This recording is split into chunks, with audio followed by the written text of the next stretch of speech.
Hello everyone, and welcome to the Wise Decision Maker Show, where we help you make the wisest and most profitable decisions. And today I want to talk about a really fundamental component of life, our relationships, specifically our romantic relationships. And I want to share with you 10 tips to protect your romantic relationships from disasters. That's what we'll be focusing on. Why am I talking about this? Well, because most people need romantic relationships to have a good and healthy life, to feel fulfilled, to feel connected, to feel like their life is meaningful. And it's not everyone, but the large majority of us do feel that need, to have that need. So let's talk about that. How can we have happy and fulfilling relationships? Well, to do so, you really need to understand the science of these romantic relationships. And these 10 tips that I'll be talking about are all coming from the scientific literature on the psychology of effective relationships. How can we have truly effective romantic relationships? Now, the first tip, you might not be surprised about this. You really need to be intentional, not just emotional, not just spontaneous, but really be intentional about your relationship. As you're starting your relationship, figure out the truth, the facts, the reality, not simply your hopes, wishes, and dreams. Because if you don't start your relationship on a solid foundation, it will not last. If you notice yourself really trying to ignore a topic, flinching away from something that's causing you negative emotions, it's time to notice that flinching and address that flinching. Get at the truth, get at the facts. Because if you don't start your relationship on a sound footing, those unresolved issues, they'll come back to you. They'll come back and they will cause a lot of problems when the relationship is more serious and when there's more at stake. So don't let that happen to you. All right. Number 2, don't assume that they're the same person that you are. Avoid failing at their mind. It's very easy for us to assume that those people with whom we are in a relationship are very similar to us. But they're much less like us than it seems to you. It's hard to accept it. It certainly was hard for me to accept when I was getting into a relationship with my wife, and we've been together already for 2 decades.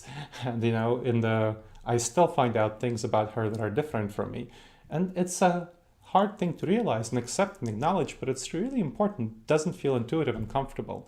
So you need to understand that even people who are super close disagree on some things, and that's okay. You want to focus on things that you appreciate about your partner. They might be things that are similar to you, to what you are. They might be things that are different than what you are. And you can disagree on some things, and that's okay. So keep that big picture in mind and be okay with those disagreements, and be okay with realizing and recognizing and getting at the truth of those disagreements, like tip 1 said. Tip 3. Here's a really useful technique that research shows is very helpful, using tell culture. So it's a communication strategy that involves being open, being honest, and sharing your vulnerabilities, lowering barriers, being what people call authentic with each other. That creates bonds of trust. So you tell the other person what you think they would benefit from knowing about. Even if those things are unpleasant for you to share, and if they might be unpleasant for that person to hear, they're still very important. They're still going to be vital. Because again, getting at the truth, tell culture, tip 1 is getting at the truth. What is the reality of the relationship? This one is about telling the truth, telling the facts to your relationship partner. Things that you think they would want to know about you, your feelings, what's going on there. Tip 4. It's a lot about communication, and here's another one: removing communication barriers.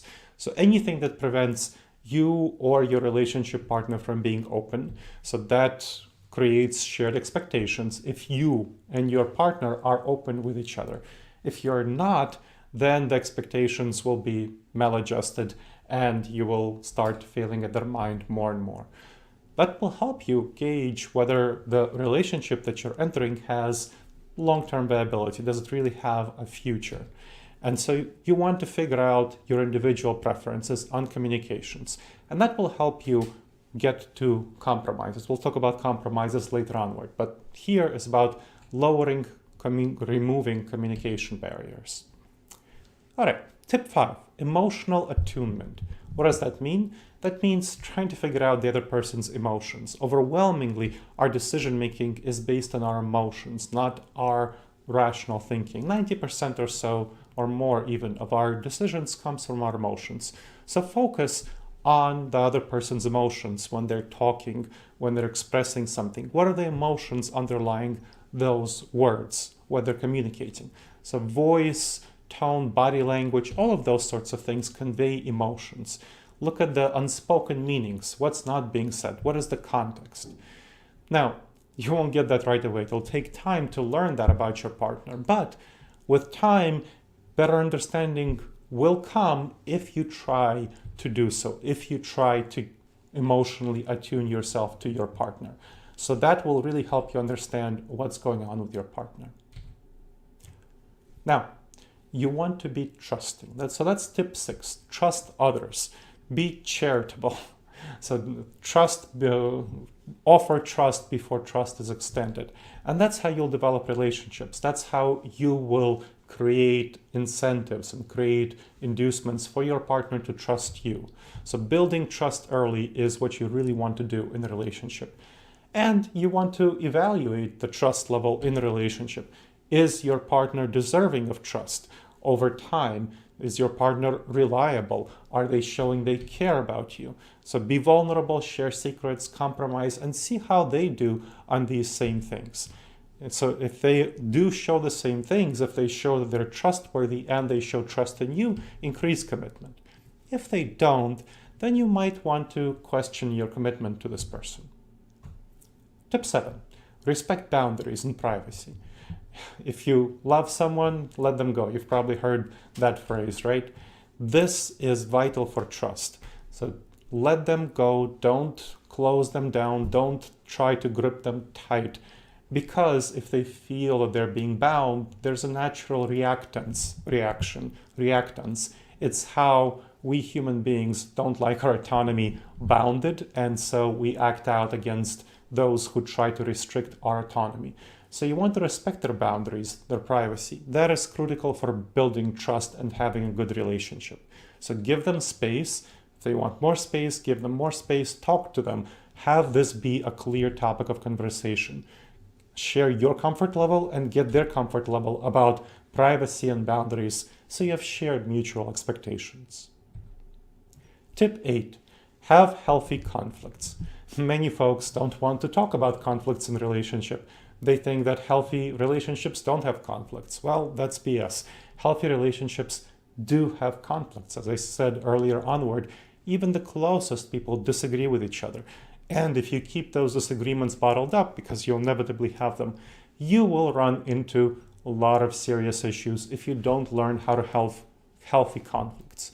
So learn those healthy conflict resolution techniques. Be upfront with your partner.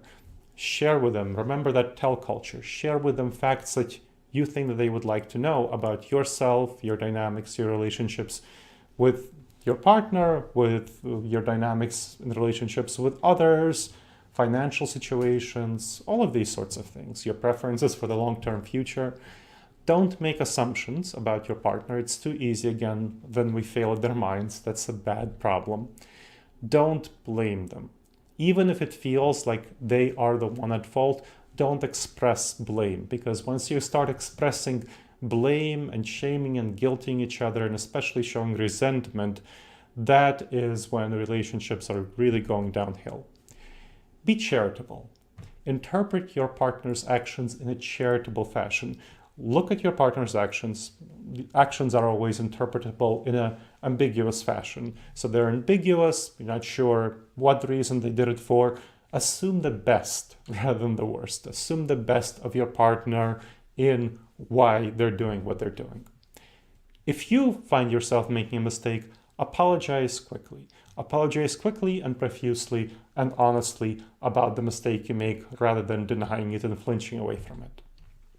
And then, in whatever happened after the conflict, sometimes as the conflict is ongoing, you want to rebuild emotional bonds that are strained, but especially after the conflict, you want to rebuild those emotional bonds that are strained.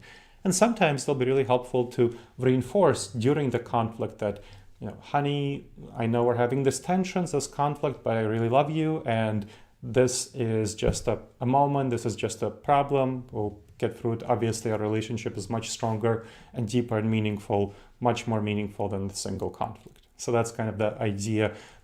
If the conflict is prolonged, if it's not brief, you really definitely want to reinforce those emotional bonds during the conflict itself. Now, here are a final pair of tips that might seem contradictory, but they're not at all. So tip 9, meet your own goals. Know what you want in the relationship. What are you trying to get out of it?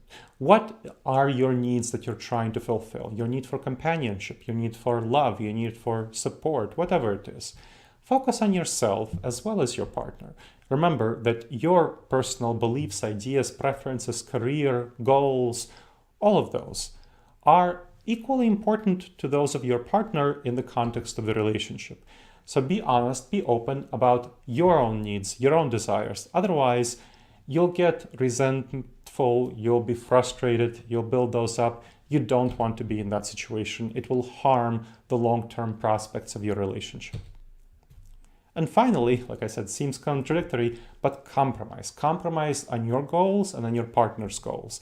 And you should compromise reasonably equally. Your partner and you should compromise reasonably equally, because you are playing a significant role in that person's life, their future, and they're playing a significant role in your life and future. And you want to have compromises. You want to be clear on what you're compromising on. So balance getting your own needs met and the other person's needs met. You want to really think about the other person and realize that if they're not getting their needs met in the relationship, well, that will not be a healthy relationship. It will not be sustained in the long term. So figure out mutually beneficial compromises. Don't go too often to the, well, let's agree to disagree and do your own thing. That's a problem. You want to have a compromise that's acceptable to both parties. Agreeing to disagree is usually something that keeps a conflict going. That's not a thing you want to do. Choose your battles, choose the hill on which you want to die, right? Some things are going to be perhaps non-negotiable for you, but keep those to super, super limited things. And if you early onward voice those things, and if you find out that your partner has something that contradicts those non-negotiable things, perhaps they're not a good partner for you. And in general, pick your battles. Don't fight too hard over things that matter little. And express to your partner, how much does actually something matter to you? If your partner has a preference for something and you have a preference for the opposite thing, ask, how strong is your preference? Is it a slight preference? Is it a moderate preference? Is it a strong preference? Those 3 levels can be a relatively easy way of measuring. And then if you have a slight preference and they have a moderate preference, it's better to go with their moderate preference. Or if they have a moderate preference and you have a strong preference, it's better to go with your strong preference. So understand the other person, respect the other person, and make sure that the other person understands and respects you. That's going to be the key to having effective compromises. All right. And these are the 10 tips to protect your romantic relationships from disaster. I hope this episode of the Wise Decision Maker Show has been helpful for you. My name is Dr. Gleb Tsipursky. I'm the CEO of Disaster Avoidance Experts, which sponsors the Wise Decision Maker Show. Please check out the notes on this show in the podcast notes. There's going to be much more information with a blog and books about this topic, so check that out. And email me about anything you heard in this show. I'd love to learn about your thoughts on it.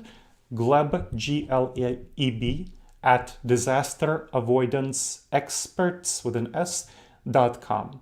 And of course, please like this show and subscribe to it wherever you checked it out. We have a video cast, we have a podcast version, so whether it's YouTube or whether you got it in iTunes or Amazon Music or whatever, Google Play, wherever you got it, please subscribe. And please leave a review. We love to hear your thoughts in the review as well, and that helps other folks discover this show and get the same benefit that you're getting right now. All right, everyone. I look forward to seeing you next time on the Wise Decision Maker Show. And in the meantime, the wisest and most profitable decisions to you, my friends.